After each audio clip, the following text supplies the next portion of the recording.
Speaker कौमी assembly सरदार अयाज सादिक ने कायमा कमेटियों के चेयरमैन को नई गाड़ियां देने से इनकार कर दिया और नई गाड़ियां खरीदने पर पाबंदी लगा दी। स्पीकर कौमी असेंबली सरदार अयाज सादिक की जानिब से किफ़ायत शियारी पॉलिसी पर अमल दरामद शुरू कर दिया गया। ज़राए के मुताबिक स्पीकर कौमी असेंबली ने नई गाड़ियां खरीदने पर पाबंदी लगा दी। सरदार अयाज सादिक ने कायमा कमेटियों के चेयरमैन को नई गाड़ियां देने से इनकार कर दिया। बांग्लादेश कोटा सिस्टम मुखालिफ तलबा ने सुप्रीम कोर्ट की जानिब से कोटा सिस्टम पर अमल दरामद रोकने के हुक्म के बाद भी एहतजाज ख़त्म करने से इनकार कर दिया। कोटा सिस्टम के खिलाफ एहतजाज करने वाले तलबा के एक गिरोह स्टूडेंट्स अगेंस्ट डिस्क्रिमिनेशन के एक तर्जुमान ने गैर मुल्की खबररसां एजेंसी को बताया कि जब तक हुकूमत हमारे मुतालबात को मंजूर करते हुए इस हवाले से हुक्मनामा जारी नहीं करती उस वक्त एहतजाज ख़त्म नहीं करेंगे। बांग्लादेश की सुप्रीम कोर्ट ने सरकारी मुलाजमतों में कोटा पर भर्ती से मुताल्लिक हाई कोर्ट के हुक्म पर अमल दरामद रोक दिया। रावलपिंडी बानी पीटीआई इमरान खान और उनकी अहलिया बशरी बीबी नए नेब रिफर में शामिल तफ्तीश नहीं हुए। अड्डियाला जेल ज़राए के मुताबिक नेब टीम 2.5 घंटे तक जेल तफ्तीशी रूम में मुल्ज़िमान का इंतज़ार करती रही। जेल इंतज़ामिया ने बानी पीटीआई और बशरी बीबी को मुतअद्दिद पैगाम भिजवाए। पैगामात के बावजूद दोनों तफ्तीशी टीम के सामने पेश नहीं हुए। जेल ज़राए का कहना है कि नेब टीम 2.5 घंटे इंतज़ार के बाद वापस लौट गई। नेब डिप्टी डायरेक्टर मुस्तनसर शाह ने दोनों से तफ्तीश करनी थी। इसराइल ने यमन के हौसी बाग़िन के इसराइली दारुल हुकूमत तल अवीव पर ड्रोन हमले के जवाब में यमन के शहर हदीदा पर फ़ज़ाई हमले कर दिए। इसराइल ने यमन के शहर हदीदा की बंदरगाह पर फ़ज़ाई हमले किए जिसमें 3 अफराद जम बहक़ुसी से ज़ायद अफराद ज़ख्मी हो गए।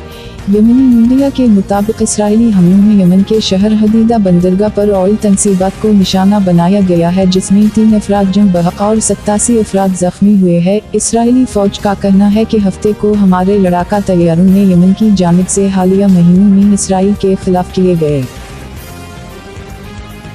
वज़ीर आज़म शहबाज शरीफ ने कहा है कि एक नाम निहाद मुनसिफ ने Pakistan Kidney and Liver Institute PKLI Lahore तबाह करने में कोई कसर नहीं छोड़ी थी। वज़ीर आज़म ने जिन्ना मेडिकल कॉम्प्लेक्स इस्लामाबाद के सिंह बुनियाद की तकरीब से खिताब में कहा कि आज दोबारा PKLI में रोज़ हज़ारों मरीज फैज़ याब हो रहे हैं। आम आदमी की तालीम और इलाज मुआलजे पर सियासत नहीं करनी चाहिए। वज़ीर आज़म का कहना था कि 2013 की इलेक्शन मुहिम में जज्बात में 6 माह में लोड शेडिंग ख़त्म करने का कह दिया था। बोलिविया में ट्रक और मुसाफिर बस में तसादुम के नतीजे में 16 अफराद हलाक हो गए। गैर मुल्की मीडिया के मुताबिक मुसाफिर बस हाईवे के रास्ते बोलिविया से चली जा रही थी जहां मुसाफिर बस और ट्रक में तसादुम हो गया जिसके नतीजे में 16 अफराद हलाक और 14 जख्मी हो गए। इब्तदाई रिपोर्ट के मुताबिक ट्रक ने एक गाड़ी को ओवरटेक करने की कोशिश की जिसके नतीजे में वो मुखालिफ लाइन में चला गया और सामने से आने वाली मुसाफिर बस से जा टकराया।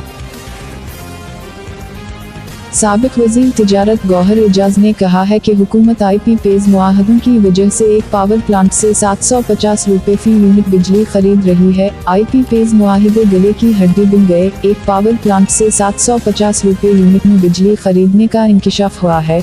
गौहर एजाज का कहना है कि मैंने डेटा शेयर करके 40 खानदानों के खिलाफ आवाज़ उठाई कि उनसे मुल्क को बचाया जाए। हुकूमत कोल पावर प्लांट से औसतन 200 रुपये फी यूनिट बिजली खरीद रहा है। रियाज़ सऊदी अरब का कहना है कि यमन के साहिली शहरी अल हदीदा पर होने वाले इसराइली हमले से उसका कोई ताल्लुक नहीं। तर्जुमान सऊदी वज़ारत दिफा ने कहा कि यमन में अल हदीदा को निशाना बनाने में सऊदी अरब का कोई ताल्लुक या शराकत नहीं है।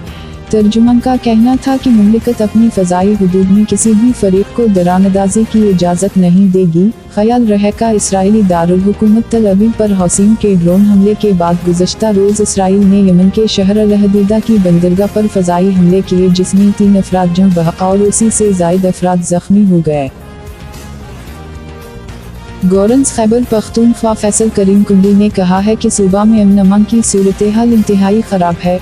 वज़ीर आला का बटन मेरे हाथ में है, जिस दिन चाहूँ ऑन ऑफ कर सकता हूँ। गवर्नर ने अली अमीन गंडापुर को मुनाजरे का चैलेंज भी दिया। मानसेहरा में वर्कर्स इजलास से खिताब में फैसल करीम कुंडी ने वज़ीर आला अली अमीन गंडापुर पर तनकीद करते हुए कहा कि जिनकी इज्जत नहीं वो भी मुझे हतक इज्जत का नोटिस भेज रहे हैं। वज़ीर आला की तरफ से मुझे दे गए हतक इज्जत नोटिस की कोई हैसियत नहीं है।